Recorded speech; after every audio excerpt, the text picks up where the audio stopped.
Hi there, everybody. Martin Cowan, contributing editor for T News. Delighted to have secured some time with Charles Deyo, who's the president and CEO of Cendyn. Good friends and partners of T News. Charles, thanks for taking the time to join us today. There's so much that we could talk about in a Cendyn context, but what I really wanted to do is maybe try and drill down on personalisation. I mean, it's such a buzzword in travel and hospitality, and hospitality specifically this year. So I just wondered what Cendyn's take on the role of technology in terms of delivering a personalised experience to guests. Yeah, no, it's a really exciting time relative to personalization because really hotels have needed technology as an enabler to enable a lot of the personalized service deliveries that we're starting to see at hotels today. And in fact, what the marketplace and the consumers are telling us is that, they're less loyal to brands and they care more about personalization. And by the way, are willing to spend more money if they have that personalized experience when they stay at a hotel. So I think, moving forward, you're going to see from a consumer perspective, start seeing hotels more as a commodity, and really the differentiator is going to be that personalized experience. Okay. I mean, when you think about it, personalization is the new loyalty. Yeah, sure. I mean, you mentioned there that guests who feel they're being treated in a personal way are more willing to spend more money. I mean, is that sort of anecdotal or is that quantifiable now? No, it's quantifiable. Several surveys have been completed. The one I can't remember the name, but I can follow up with you after the interview, but it was 62% said they're willing to spend more money with a hotel that can provide that personalized experience. It's that important to them.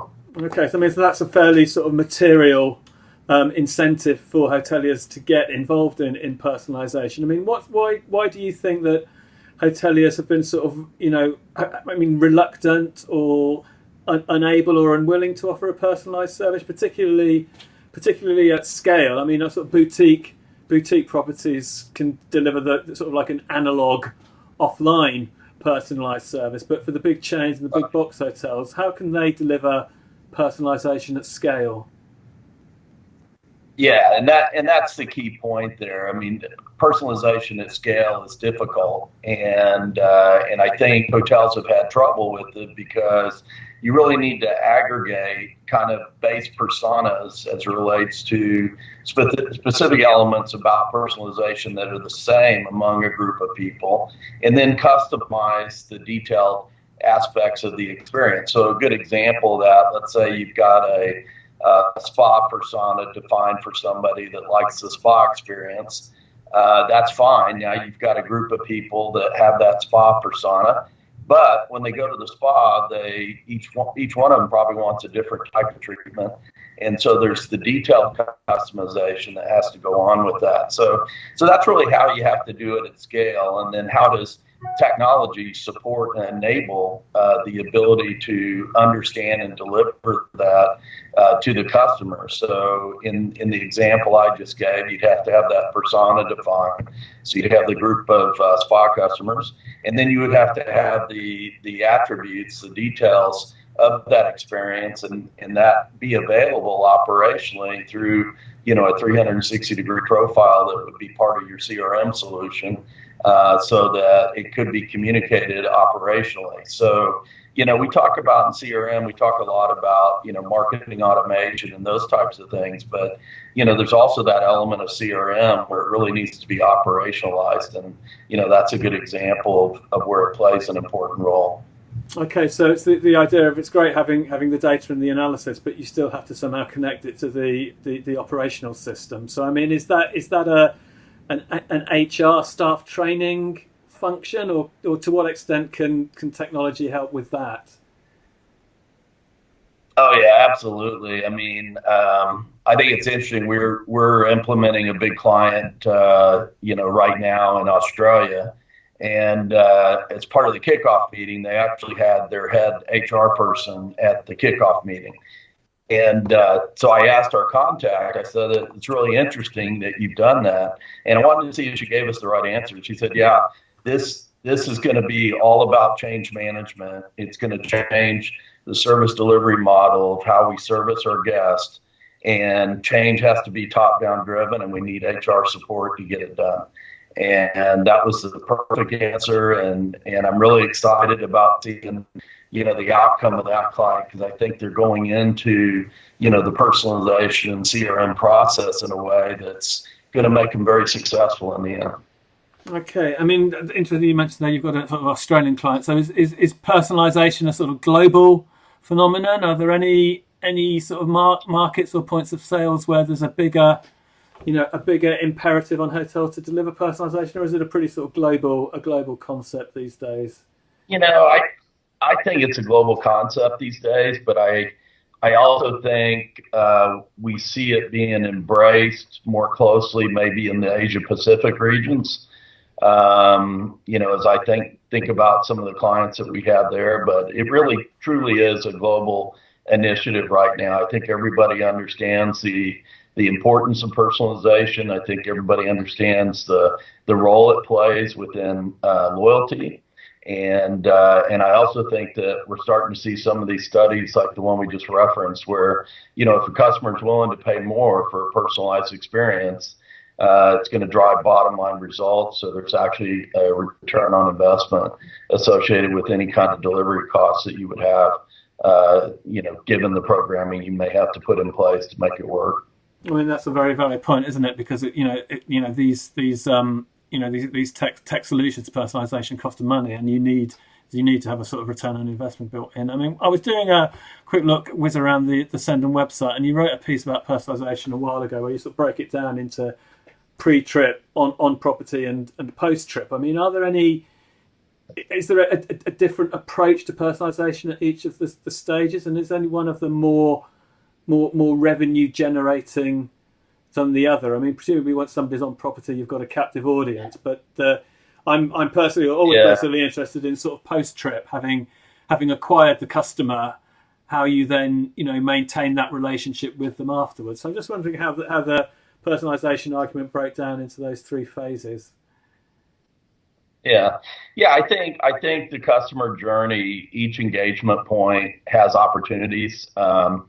Quantifying, which one has more opportunity than another one, I think it's difficult because, you think about the pre-stay opportunity and the opportunity to really customize that perfect stay at a hotel. There's all kinds of revenue upside associated with that. If you're a spa person, you may want to do a spa or a restaurant reservation or, a golf tee time if you're a resort. I mean, there's all kinds of things that you could be building that perfect itinerary for.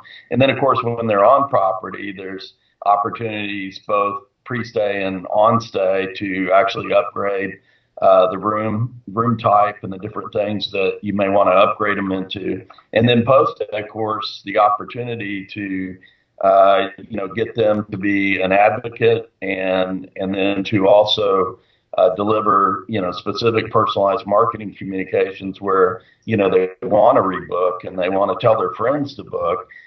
You start thinking about the exponential value of that, and that's huge. So I think each bucket has a different strategy, but each bucket also has a great opportunity for optimizing the revenue and the ROI associated with a given hotel. Okay, and where do you see personalisation heading in the future? I mean, one thing that's mentioned in leisure travel is almost like a segment of one. So, almost every guest is an individual. I mean, are we getting to that stage? I mean, how personalised do you think the guest experience, is likely to become in the short term, and the medium term, and the long term?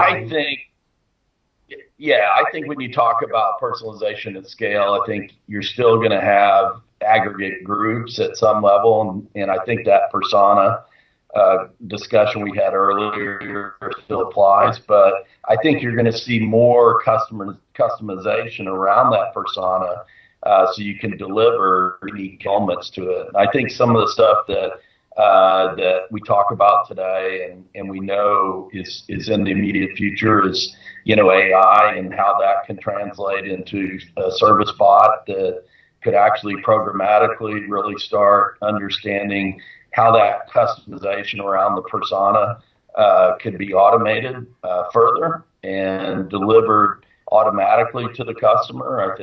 I think there's some real opportunities there relative to the future of CRM and personalization. Yeah, I mean that's a really good point. Is that this sort of the segment of one I think is a bit sort of wishful thinking on some parts, but this idea of having a persona that you then customize using AI and cutting edge technology is really interesting. And just from a sort of Cendyn perspective, I mean, what are you up to in personalization that you're quite excited about?